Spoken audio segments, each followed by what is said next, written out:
नमस्कार, आप देख रहे हैं जनता टीवी और मैं हूं आपके साथ मनीषा सिंह। बुलेटिन की शुरुआत करेंगे इस वक्त की बड़ी खबर के साथ। बड़ी खबर, अहम जानकारी आ रही है सामने। अगले हफ्ते घोषित होगी भाजपा की प्रदेश टीम। जी हां, इस वक्त की अहम जानकारी आपको दे रहे हैं। नई टीम पर मंथन के लिए भूपेंद्र चौधरी दिल्ली पहुंचे हैं और दिल्ली में बीजेपी की नई टीम के गठन पर चर्चा भी होगी। जेपी नड्डा, अमित शाह के साथ टीम पर चर्चा होनी है। वहीं इस वक्त की अहम जानकारी आपको बता रहे हैं, नई टीम पर मंथन दिल्ली में होता हुआ नजर आया। जेपी नड्डा, अमित शाह के साथ टीम पर चर्चा भी हुई है। वहीं अगले हफ्ते घोषित होगी भाजपा की प्रदेश टीम। तो नई टीम पर दिल्ली में मंथन होता हुआ नजर आ रहा है। वहीं जेपी नड्डा, अमित शाह के साथ टीम पर चर्चा भी हुई है। तो अगले हफ्ते भाजपा की प्रदेश टीम घोषित कर दी जाएगी। वहीं नई टीम पर दिल्ली में मंथन होता हुआ भी नजर आया है। जेपी नड्डा, अमित शाह के साथ टीम पर चर्चा भी की गई है कि किस तरह से आगे की रणनीति होनी है और अगले हफ्ते घोषित हो जाएगी भाजपा की नई टीम। नई टीम पर दिल्ली में मंथन होता हुआ भी नजर आया। इस वक्त की बड़ी खबर, अहम जानकारी से आपको अपडेट करवा रहे हैं कि बीजेपी की नई टीम जल्द ही अब प्रदेश में देखने को मिलेगी। अगले हफ्ते घोषित हो जाएगी। वहीं नई टीम पर दिल्ली में मंथन भी हुआ है। जेपी नड्डा, अमित शाह के साथ टीम के नामों पर चर्चा की गई है। वहीं अगले हफ्ते भाजपा प्रदेश की टीम के नामों पर मुहर लगती हुई नजर आ सकती है। वहीं नई टीम पर दिल्ली में मंथन होता हुआ भी नजर आया। जेपी नड्डा, अमित शाह के साथ टीम के नामों पर चर्चा भी हुई। अगले हफ्ते घोषित होगी भाजपा की प्रदेश टीम। नई टीम में कौन कौन शामिल होना है, ऐसे में इस चीज की तमाम रणनीति को तैयार किया जा रहा है, जिसके मद्देनजर जेपी नड्डा, अमित शाह के साथ चर्चा भी की गई। अगले हफ्ते तक भाजपा की प्रदेश टीम के नाम घोषित कर दिए जाएंगे। वहीं नई टीम पर दिल्ली में मंथन होता हुआ भी नजर आया। इस वक्त की अहम जानकारी से आपको अपडेट करवा रहे हैं। जेपी नड्डा, अमित शाह के साथ टीम पर चर्चा हुई कि किस तरह से आगे की प्लानिंग करनी है, किस तरह से आगे का रोड मैप तैयार होगा, किस तरह की आगे की रणनीति है, इस पर तमाम चर्चा की गई है, बातचीत की गई है और नई टीम पर दिल्ली में मंथन होता हुआ नजर आया। जेपी नड्डा, अमित शाह के साथ टीम पर चर्चा की गई। वहीं अगले हफ्ते भाजपा की प्रदेश टीम की घोषणा हो जाएगी। वहीं नई टीम पर दिल्ली में मंथन होता हुआ भी नजर आया। और इसी बड़ी खबर पर अधिक जानकारी के लिए अनूप कुमार हमारे साथ जुड़ने जा रहे हैं। तो अनूप, लगातार बैठक का दौर जारी है और प्रदेश की नई टीम के नाम भी अब जल्दी घोषित होने वाले हैं अगले हफ्ते तक। क्या कुछ अपडेट निकल कर आ पा रहा है?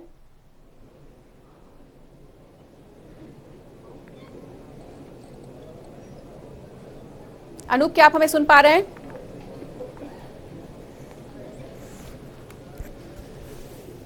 अनूप, क्या आप तक हमारी आवाज पहुंच पा रही है?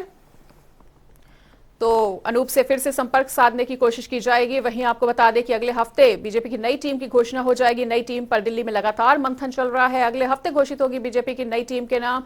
दिल्ली में बैठकों का इसके मद्देनजर दौर जारी है। वहीं अगले हफ्ते इस टीम के नामों की घोषणा होगी। वहीं अमित शाह और जेपी नड्डा से इस पर चर्चा भी हुई है और नई टीम पर दिल्ली में लगातार मंथन हो रहा है। बैठकों का दौर जारी है। ऐसे में जेपी नड्डा और अमित शाह से चर्चा भी हुई। अगले हफ्ते तक घोषित होनी है बीजेपी की नई टीम। वहीं जेपी नड्डा, अमित शाह से इस पूरे मामले में चर्चा की गई है कि आगे की क्या रणनीति है, किस तरह से तैयार होगी। वहीं दिल्ली में बैठकों का दौर लगातार जारी। तो जेपी नड्डा, अमित शाह के साथ टीम पर चर्चा होती हुई। आपको बता दें कि अगले हफ्ते एक नई टीम के साथ काम करने की रणनीति तैयार की जा रही है। आगामी चुनाव के लिए बीजेपी पूरी तरह से सक्रिय है, पूरी तरह से तैयार है और उस तैयारी में किसी तरह की कमी ना रह जाए, इसके मद्देनजर तमाम बैठकें चल रही हैं, तमाम रायशुमारी हो रही है, मंथन होता हुआ नजर आ रहा है। वहीं अब प्रदेश की नई टीम की भी घोषणा हो जाएगी अगले हफ्ते तक। अगले हफ्ते घोषित होगी बीजेपी की एक नई टीम। बीजेपी में तमाम बदलाव भी देखने को मिल सकते हैं और नई टीम पर लगातार मंथन हो रहा है। दिल्ली में बैठकों का दौर भी जारी है। तो अगले हफ्ते घोषित होगी बीजेपी की नई टीम। इस वक्त की अहम जानकारी, बड़ी खबर से आपको अपडेट करवा रहे हैं, जहां नई टीम पर दिल्ली में मंथन होता हुआ नजर आ रहा है। इस पूरे हफ्ते में जेपी नड्डा और अमित शाह से इस तमाम मुद्दे को लेकर चर्चा भी की गई है और तमाम मंथन होता हुआ भी नजर आया। एक बार फिर से रुक कर लेते हैं अपने संवाददाता अनूप का। तो अनूप, नई टीम पर लगातार दिल्ली में मंथन होता हुआ नजर आया है, बैठकों का दौर लगातार जारी है, क्या कुछ अपडेट? और देखिए, आपने बिल्कुल सही कहा। जिस तरीके से भारतीय जनता पार्टी का लगातार बैठकों का दौर जारी है, निश्चित रूप से 2024 की लड़ाई हो या फिर हो सकता है जो नगर निकाय के चुनाव हो, उसके पहले कुछ नई टीम का नई टीम की गठन घोषणा हो जाए और नई टीम के साथ भारतीय जनता पार्टी 2024 के चुनाव में लड़ती नजर आएगी। निश्चित रूप से वो टीम कैसी होगी, हालांकि तमाम जो उत्तर प्रदेश के जो पदाधिकारी हैं वो इस वक्त योगी कैबिनेट में शामिल हैं, मंत्री हैं, इस वजह से उनके भी जगह कहीं न कहीं खाली हैं। उसको लेकर लगातार मंथन चल रहा था कि इसकी जिम्मेदारी किसको दी जाए और खासकर 2024 को देखते हुए जातिगत आंकड़ा समीकरण क्या कहते हैं, किस व्यक्ति को उस पद पे बिठाला जाए ताकि उस वर्ग को साधने की कोशिश की जाएगी। तो ये पूरे मंथन हालांकि भारतीय जनता पार्टी का चल रहा है, उत्तर प्रदेश से लगा के दिल्ली केंद्रीय नेतृत्व तक लगातार बैठकों का दौर जारी है और जल्द ही इस टीम की नई टीम की घोषणा की जाएगी कि उत्तर प्रदेश में किस तरीके से तब्दीली की जाए और आने वाले समय में जो चुनाव होने वाले हैं उसमें किस तरीके से भागीदारी बढ़ाई जाए। इस बार भारतीय जनता पार्टी का जो लक्ष्य है 80 में से 80 सीटों का है, इसीलिए सभी वर्गों को साधने की कोशिश करेगी भारतीय जनता पार्टी और यही वजह है कि लखनऊ से लगाकर दिल्ली तक बैठकों का दौर जारी है। हो सकता है कुछ अगले महीने तक इस पूरी टीम का जो एक गठन है वो मजबूत हो जाए। केंद्रीय नेतृत्व किस पर मोहर लगाती है, अंतिम फैसला केंद्रीय नेतृत्व का ही होता है।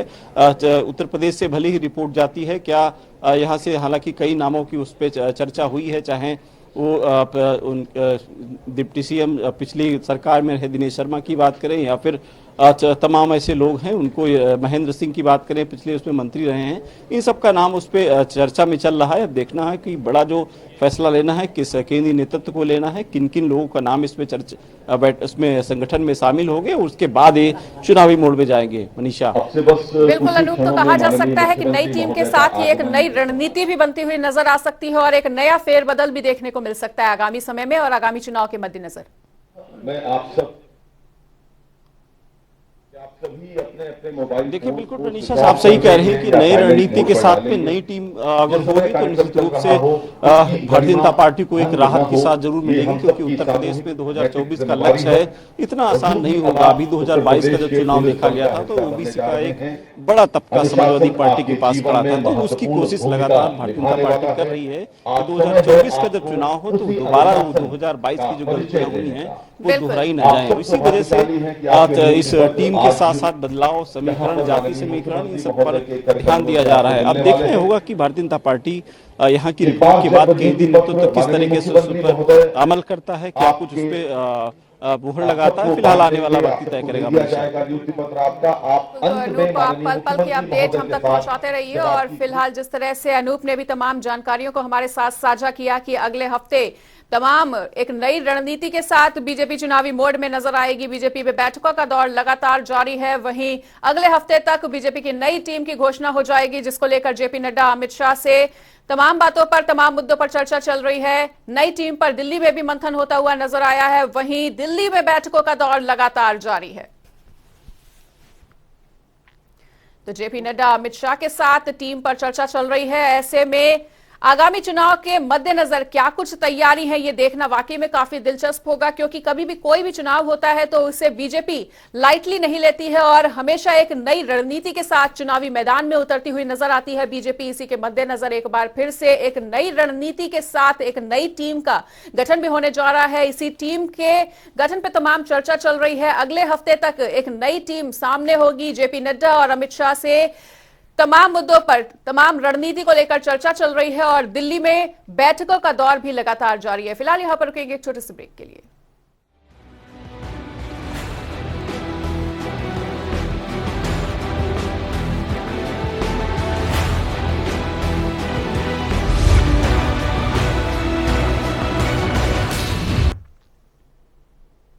तो ब्रेक के बाद फिर से स्वागत है। बुलेटिन में एक और बड़ी खबर का अब रुख कर लेते हैं। एक और बड़ी खबर, अहम जानकारी आ रही है सामने।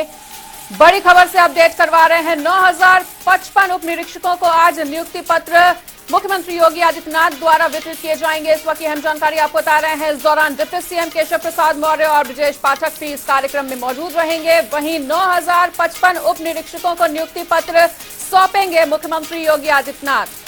तो इस वक्त अहम जानकारी आपको बता रहे हैं। इस पूरे कार्यक्रम के दौरान डिप्टी सीएम केशव प्रसाद और तमाम दिग्गज नेता इस दौरान मौजूद रहेंगे। वहीं मुख्यमंत्री योगी आदित्यनाथ द्वारा उप निरीक्षकों को नियुक्ति पत्र सौंपा जाएगा। डिप्टी सीएम केशव प्रसाद मौर्य और ब्रजेश पाठक भी मौजूद रहेंगे। वहीं 9055 ऐसे उप निरीक्षक हैं जिन्हें नियुक्ति पत्र मुख्यमंत्री योगी आदित्यनाथ वितरित करेंगे।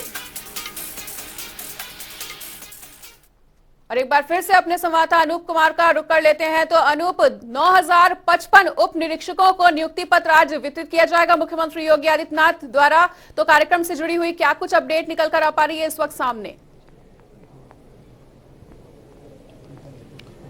देखिए मनीषा, आज उत्तर प्रदेश पुलिस के लिए सबसे बड़ा दिन इसलिए होगा क्योंकि आज 9055 जो अभ्यर्थी पास करके आए हैं, इसमें तमाम पद इसमें हैं, एसआई के हैं, प्लाटून कमांडर के हैं, ये सब उनको नियुक्ति पत्र वितरण किया जाएगा। मुख्यमंत्री योगी आदित्यनाथ यहां पर नियुक्ति पत्र वितरण करेंगे और उससे भी बड़ी बात है कि आज ऑनलाइन प्रधानमंत्री का संबोधन भी होगा। तो सबसे अभी तक भाजपा सरकार में, चाहे योगी 1 की सरकार की बात करें या योगी 2 की बात करें, जितने भी अभ्यर्थियों को नियुक्ति पत्र वितरण हुआ, मुख्यमंत्री ने खुद उस कार्यक्रम में शामिल हुए हैं और हर व्यक्ति से ये पूछा भी है कि पारदर्शिता से आप जो भर्ती हुई है या नहीं हुई है, इन सब चीजों को लेकर खुद वो जानकारी लेते हैं, क्योंकि जो भी अब तक भर्तियां हुई हैं पारदर्शिता के हिसाब से हुई हैं। इस पर अभी तक पिछली सरकारों की अगर बात करें, तमाम जो भर्तियां वो कोर्ट में फंस जाया करती थी या फिर कैंसिल हो जाया करती थी, लेकिन योगी सरकार में 2017 के बाद जो भी भर्ती हुई है वो अंत तक हुई है। कुछ 1-2 भर्तियों में हालांकि कमियां मिली है, पेपर लीक की शिकायत, उसमें पेपर लीक हुआ है, उन पर भी कार्रवाई हुई है। तो एक बार फिर से आज योगी आदित्यनाथ यहाँ पर मौजूद होंगे, तमाम जो अभ्यर्थी यहाँ पर मौजूद हैं वो तस्वीरें भी दिखाने की कोशिश करेंगे कि अभ्यर्थी पुलिस विभाग से जुड़ने जा रहे हैं। निश्चित रूप से अगर अपने से बड़े यानी प्रधानमंत्री का अगर संबोधन होगा, उनका आशीर्वाद मिलेगा तो एक नए जीवन की शुरुआत करेंगे ये अभ्यर्थी, क्योंकि अपने से बड़ों का जब आशीर्वाद मिलता है तो एक जीवन की अच्छी शुरुआत होती है। किस पद पे आपका हुआ है? सब इंस्पेक्टर के पद पे सर। आज प्रधानमंत्री का संबोधन भी होने वाला है, किस तरीके से इसको देखेंगे और आपकी नई जीवन की शुरुआत होने जा रही है आज से? यस सर, यस सर, हमारा यूपीएसआई में सिलेक्शन हुआ है। मेरा नाम अजय कुमार है, मैं लखीमपुर खीरी जिले का रहने वाला हूँ। प्रधानमंत्री जी आज संबोधन देंगे, मुख्यमंत्री से आपको नियुक्ति पत्र मिलेगा, कितना आप किस तरीके से सोचते हैं, क्योंकि आपके नए जीवन की शुरुआत होनी है, और कैसे आगे इस जब बड़ों का आशीर्वाद मिलता है शुरुआती दौर में तो जीवन अच्छा होता है, किस तरीके से देखते हैं इसको? ये हमारे जीवन का एक जो है वो बहुत ही मतलब यादगार पल है और माननीय प्रधानमंत्री जी का जो अभी लाइव यहाँ से प्रसारण वहाँ से वो होगा वक्तव्य, तो उसको हम लोग मतलब बहुत ही वो निष्ठा से सुनेंगे और उनको मतलब अपने जीवन में आत्मसात करने की वो करेंगे। और योगी माननीय मुख्यमंत्री जी के कर कमलों द्वारा आज नियुक्ति पत्र वितरण होगा तो उसमें उसको भी हम लोग बहुत ही निष्ठा से जो सुनेंगे और उसका आगे जो होगा तो अपने पद पर रहते हुए उसका पालन करने को। जीवन का सबसे बड़ा दिन बिल्कुल आज अनूप, ठीक है, कार्यक्रम से जुड़ी हुई पल पल की अपडेट हम आपसे लेंगे। बिल्कुल अनूप, और इसी बीच एक और बड़ी जानकारी आ रही है सामने, बड़ी खबर से आपको एक बार फिर से रूबरू करवा दे। प्रयागराज से इस वक्त अहम जानकारी आ रही है सामने। प्रयागराज उमेश पाल हत्या का एक बार मामला फिर से उजागर होता हुआ नजर आया है। हत्याकांड के 3 शूटरों की पुलिस ने पहचान कर ली है। मोहम्मद हसन, अरमान, गुड्डू मुस्लिम की तलाश हो चुकी है। 3 शूटर पहचाने गए हैं, तीनों की धरपकड़ जारी है। तो एक अहम अपडेट इस पूरे हत्याकांड से निकलकर सामने आया है, जहां प्रयागराज उमेश पाल हत्या से जुड़ा हुआ ये पूरा मामला था। मोहम्मद असद, अरमान, गुड्डू मुस्लिम की तलाश हो रही है। 3 शूटर पहचान लिए गए हैं और तीनों की धरपकड़ जारी है। इस वक्त की अहम जानकारी प्रयागराज से, प्रयागराज उमेश पाल हत्याकांड से जुड़ी हुई बड़ी खबर। हत्याकांड के 3 शूटरों की पुलिस ने पहचान कर ली है। और इसी मुद्दे से जुड़ी हुई एक और बड़ा अपडेट निकलकर आ रहा है सामने। बड़ी खबर, अहम जानकारी, मुख्य गवाह उमेश पाल हत्याकांड का मामला है। वहीं पुलिस ने एक संदिग्ध कार को भी बरामद किया है। इस वक्त की अहम जानकारी आपको दे रहे हैं। इसी मामले से जुड़ी हुई अतीक अहमद के घर के पास से कार को बरामद किया गया है। हत्या में इसी कार का इस्तेमाल किया गया था। सूत्रों के हवाले से यह भी जानकारी है, हमलावर कार पर सवार होकर ही पहुंचे थे और मुख्य गवाह उमेश पाल हत्याकांड से जुड़ा हुआ ये मामला है। और इस पे एक बड़ा अपडेट आपको ये बता रहे हैं कि संदिग्ध कार को पुलिस ने बरामद किया है। अतीक अहमद के घर के पास से इस कार की बरामदगी हुई है।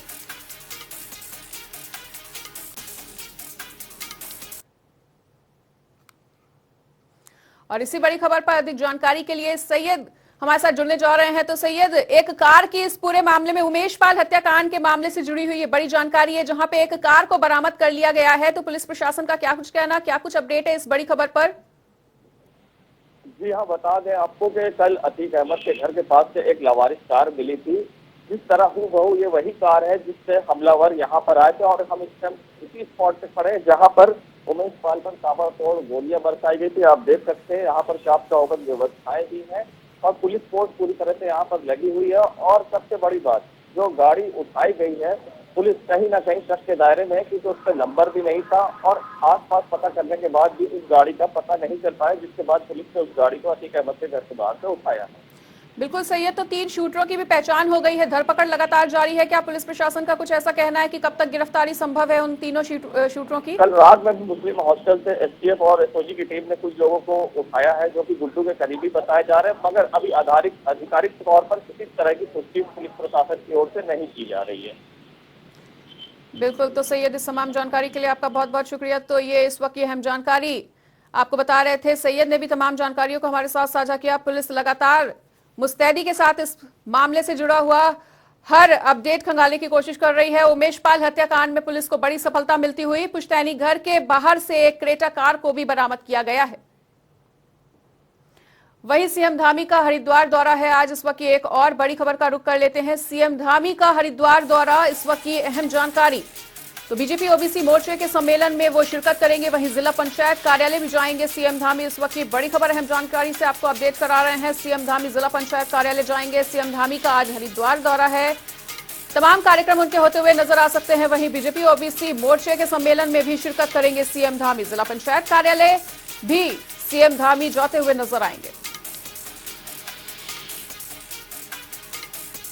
तो इस वक्त की बड़ी खबर से आपको अपडेट करवा रहे हैं। बीजेपी ओबीसी मोर्चे सम्मेलन में शिरकत करेंगे सीएम धामी। वहीं जिला पंचायत कार्यालय भी जाने का कार्यक्रम है सीएम धामी का। सीएम धामी आज हरिद्वार दौरे पर है, तमाम नेताओं से मुलाकात भी होनी है, तमाम कार्यक्रम भी उनके हैं और उन कार्यक्रम से जुड़ी हुई जानकारी भी आपको तक पहुंचाते रहेंगे। वहीं जिला पंचायत कार्यालय भी पहुंचेंगे सीएम धामी। और इसी बड़ी खबर पर अधिक जानकारी के लिए विकास खरे हरिद्वार से हमारे साथ जुड़ने जा रहे हैं। तो विकास, आज सीएम धामी का हरिद्वार दौरा है, क्या कुछ कार्यक्रम रहने वाले हैं उनके? बिल्कुल मनीषा, देखिए आपको बता दें मुख्यमंत्री पुष्कर सिंह धामी का हरिद्वार दौरा है और वो जो है लगभग यहाँ पर 11:30 पर यहाँ पर पहुंचेगा। और कहने के जो प्रोग्राम की तैयारी हो पूरी हरिद्वार प्रशासन के द्वारा कर ली गई है। ओबीसी मोर्चे को लेकर ये जो सम्मेलन है उसमें जो है मुख्यमंत्री पुष्कर सिंह धामी शामिल होंगे और कई जो तमाम वरिष्ठ नेता है, जो भाजपा के दिग्गज नेता, उनसे भी मुलाकात करेंगे। इसके साथ ही जिला पंचायत कार्यालय में पहुंचकर वहां पर भी उनकी एक बैठक है, उसको भी जो है संबोधित करेंगे। तो ऐसे में कई ऐसे सारे प्रोग्राम मुख्यमंत्री पुष्कर सिंह धामी के जो अब होने वाले हैं, तो अब जो है पूरी तरह से हरिद्वार प्रशासन के द्वारा तैयारी पूरी कर ली गई और तमाम जो व्यवस्था वो भी चाक चौबंद यहाँ पर कर दी गई है। मनीषा, बिल्कुल विकास, तो जिस तरह से आपने बोला कि जो व्यवस्था है वो चाक चौबंद है, यातायात व्यवस्था किस तरह की देखने को मिल रही है हरिद्वार में इस वक्त? क्योंकि जब भी किसी वीआईपी मोमेंट को देखा जाता है तो वहां पर व्यवस्था कहीं ना कहीं एक लचर तौर पे नजर आती है। तो ऐसे में क्या कहा जा सकता है कि यातायात व्यवस्था भी पूरी तरह से दुरुस्त है ताकि आम जन को किसी तरह की परेशानी ना हो? बिल्कुल मनीषा, अगर हरिद्वार की बात करें तो यातायात की, तो कहीं ना कहीं जो यातायात व्यवस्था है वो पूरी तरह से दुरुस्त है और कहीं जो ऐसे कर्मचारी है, जो पुलिस विभाग के कर्मचारी, यातायात जो पुलिस है वो भी पूरी तरह से जो मुस्तैद कर दी गई है। हर चौक चौराहे पर जो है उत्तराखंड पुलिस का जवान वहां पर लगा दिया गया, तो ताकि किसी तरह से जो सुरक्षा को लेकर चूक ना हो। तो ऐसे में जो तमाम तैयारी हरिद्वार प्रशासन पहले से ही कवर कर चुका है। तो ऐसे में ओबीसी जो मोर्चा का सम्मेलन, तो कहीं ना कहीं वहां पर भी पूरी तरह से तैयारी हो चुकी है। तमाम ऐसे जो दिग्गज नेता है मुख्यमंत्री पुष्कर सिंह धामी आज उनसे भी मुलाकात करने वाले हैं। मनीषा, बिल्कुल, तो सीएम धामी कितने बजे तक पहुंच जाएंगे विकास इस कार्यक्रम में, और मिनट टू मिनट कार्यक्रम का क्या कुछ अपडेट? बिल्कुल मनीषा, अगर बात करें तो मुख्यमंत्री पुष्कर सिंह धामी का भी जो है डोर टू डोर यहाँ पर पूरी तरह से जो कार्यक्रम वो यहाँ पर लगे हुए हैं और लगभग 11:30 पर मुख्यमंत्री पुष्कर सिंह धामी हेलीपैड ऋषिकुल पहुंचेंगे, जहाँ उसके बाद वो जो है ऋषिकुल ऑडिटोरियम में वहाँ पर जो ओबीसी मोर्चा सम्मेलन उनको जाकर वहाँ संबोधित करें। तो ऐसे में जो डोर टू डोर कार्यक्रम है वो पूरी तरह से दुरुस्त कर लिए गए ताकि सुरक्षा को लेकर कोई भी किसी प्रकार की चूक ना हो। मनीषा, बिल्कुल विकास, इस तमाम बातचीत के लिए आपका बहुत बहुत शुक्रिया, तमाम जानकारी देने के लिए। और जिस तरह से अभी विकास ने भी तमाम बातों को हमारे साथ साझा किया कि सीएम धामी का हरिद्वार दौरा है, जिनके दौरे के मद्देनजर तमाम व्यवस्थाओं को दुरुस्त कर लिया गया है। फिलहाल एक और बड़ी खबर आ रही है सामने, बड़ी खबर का रुख कर लेते हैं। एक बड़ी जानकारी, बड़ा अपडेट निकल कर आ पा रहा है। कांग्रेस नेता हरक सिंह रावत का एक बड़ा बयान निकलकर सामने आया है। जी हां, 2022 में कांग्रेस मेरा सही इस्तेमाल नहीं कर रही, ऐसा हरक ने बयान दिया है। वहीं उन्होंने कहा है कि सही इस्तेमाल होता तो 7% वोट बैंक बढ़ता हुआ नजर आता। वहीं कांग्रेस ने मुझे देरी से पार्टी में शामिल कराया है। तो कांग्रेस नेता का ये बड़ा बयान इस वक्त सामने आया है। तो इस वक्त की बड़ी खबर, अहम जानकारी से आपको अपडेट करवा रहे हैं, जहां कांग्रेस ने मुझे देरी से पार्टी में शामिल किया। इस वक्त की अहम जानकारी।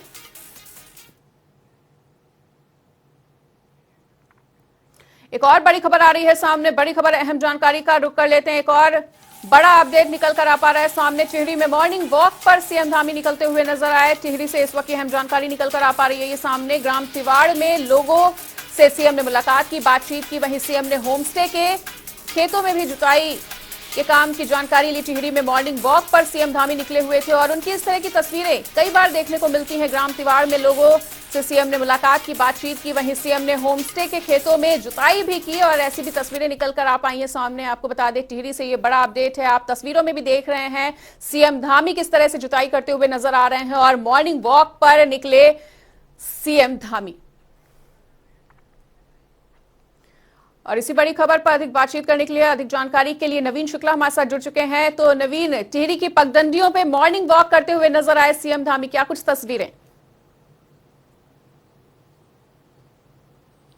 जी मनीषा, निश्चित तौर पर मुख्यमंत्री पुष्कर सिंह धामी का एक अपना अलग अंदाज है और मुख्यमंत्री पुष्कर सिंह धामी लगातार अगर बात करें तो राज्य के भ्रमण पर निकले हुए हैं। आज वह टिहरी में है और कहीं ना कहीं वह आम जनता से मुलाकात कर रहे हैं। पिछले दिनों वह अपने चंपावत दौरे पर थे और चंपावत में भी वहां पर उन्होंने आम जनता से बात की थी, लोगों से बात की थी और आज वह टिहरी में है। तो कहीं ना कहीं उन्होंने आम जनता से बात की। इसके साथ ही अगर होम स्टे की बात की जाए, जो वहां पर होम स्टे की जो सुविधाएं हैं उसका जायजा लिया कि किस तरीके से जो रोजगार के क्षेत्र में किस तरीके से उत्तराखंड आगे बढ़ रहा है, चाहे होम स्टे का मामला हो या फिर अन्य मामले हो। तो कहीं ना कहीं मुख्यमंत्री पुष्कर सिंह धामी खुद लगातार लोगों के बीच में जा रहे हैं और जो भी राज्य सरकार द्वारा जो भी सुविधाएं दी जा रही हैं उसका लाभ किस तरीके से जनता को मिल रहा है उसकी भी लगातार लोगों से वह जानकारी ले रहे हैं। और आज वह टिहरी में है तो कहीं ना कहीं उन्होंने जो कृषि यंत्र हैं उसके माध्यम से जुताई का काम किया और आम जनता से उन्होंने जो भी समस्याएं हैं उसको सुनने का भी काम किया। तो लगातार मुख्यमंत्री आम जनता के बीच में जा रहे हैं। और सबसे बड़ी बात यह है कि मुख्य सेवक आपके द्वार के तहत मुख्यमंत्री लगातार जिलों का भ्रमण भी कर रहे हैं और आज वह टिहरी में है तो कहीं ना कहीं लोगों में भी उत्साह का माहौल है। लोग अपने बीच मुख्यमंत्री को पाकर खुशी का माहौल खुशी है और कहीं ना कहीं मुख्यमंत्री ने भी लोगों से उनकी समस्याएं सुनी और आम जनता के बीच में जाने का काम मुख्यमंत्री द्वारा किया जा रहा है लगातार। बिल्कुल नवीन, तो उनका ये जो व्यवहार है वो कहीं ना कहीं दर्शाता है कि वो जनता से एक लगातार सामंजस्य स्थापित करने की कोशिश कर रहे हैं। जनता भी उन्हें देखकर काफी ज्यादा खुश नजर आती है। तो एक जनता से उनका जुड़ाव भी इस तस्वीरों को देख के निकल कर आ पा रहा है सामने। जी निश्चित तौर पर मुख्यमंत्री पुष्कर सिंह धामी ने साफ तौर पर कहा है कि आम जनता के बीच में जाने का काम जो है सभी जो मंत्री हैं वह भी करें और खुद मुख्यमंत्री पुष्कर सिंह धामी लगातार जिलों की सरकार द्वारा जो योजनाएं चलाई जा रही हैं या फिर राज्य सरकार द्वारा जो योजनाएं चलाई जा रही हैं उसका लाभ कितना जनता तक पहुंच पा रहा है, इसको लेकर मुख्यमंत्री लगातार जिलों के भ्रमण पर हैं। वह टिहरी पहुंचे थे और वहां पर जो भी जो होम स्टे बनाए गए हैं उसका भी जायजा लिया। इसके साथ ही कृषि यंत्रों से उन्होंने खेत की जुताई भी करते हुए तस्वीरों में आप देख सकते हैं कि किस तरीके से वह खेत की जुताई करते हुए नजर आ रहे हैं। तो कहीं ना कहीं मुख्यमंत्री पूरी तरीके से जमीनी स्तर से लोगों से जुड़ने का काम कर रहे हैं और लोगों की समस्याओं को सुनने का काम कर रहे हैं। बिल्कुल नवीन, तो इस तमाम जानकारी के लिए आपका बहुत बहुत शुक्रिया। सीएम धामी आज मॉर्निंग वॉक पर निकले थे और उस वक्त की तस्वीरें हैं जहां पर उन्होंने जनता से सीधा सामंजस्य स्थापित करने का प्रयास किया। वहीं सीएम ने होमस्टे को लेकर भी तमाम जानकारी ली। ग्राम तिवाड़ में मॉर्निंग वॉक पर निकले हुए थे जहां उन्होंने लोगों से मुलाकात की। लोग भी अपने दरवाजे पर सीएम धामी को पाकर काफी ज्यादा खुश नजर आए। आप देख सकते हैं कि किस तरह से यंत्र से सीएम धामी जुताई करते हुए नजर आ रहे हैं। टिहरी में मॉर्निंग वॉक पर निकले हुए थे। सीएम ने होमस्टे के खेतों में जुताई की और तमाम लोगों से बातचीत की, उनकी समस्याओं को जानने का प्रयास किया और उन्हें आश्वस्त किया कि अगर उन्हें किसी भी तरह की यहां पर परेशानी है तो उनका जल्द से जल्द निपटारा किया जाएगा। तो ये पहली बार नहीं है जब सीएम धामी इस तरह के कार्यक्रम उनका ये देखने को मिला हो। वो लगातार इस तरह के भ्रमण पे निकलते हैं, लगातार वो इस तरह के मॉर्निंग वॉक पे निकलकर जनता से कनेक्ट करने का प्रयास करते हुए नजर आते हैं। ग्राम तिवाड़ में फिलहाल मॉर्निंग वॉक की ये तस्वीरें हैं जहां सीएम ने होम स्टे में जुताई करते हुए भी उनकी तस्वीरें देखी गई। फिलहाल यहां पर रुकेंगे छोटे से ब्रेक के लिए। खबरों का सिलसिला लगातार जारी है, देखते रहिए जनता टीवी।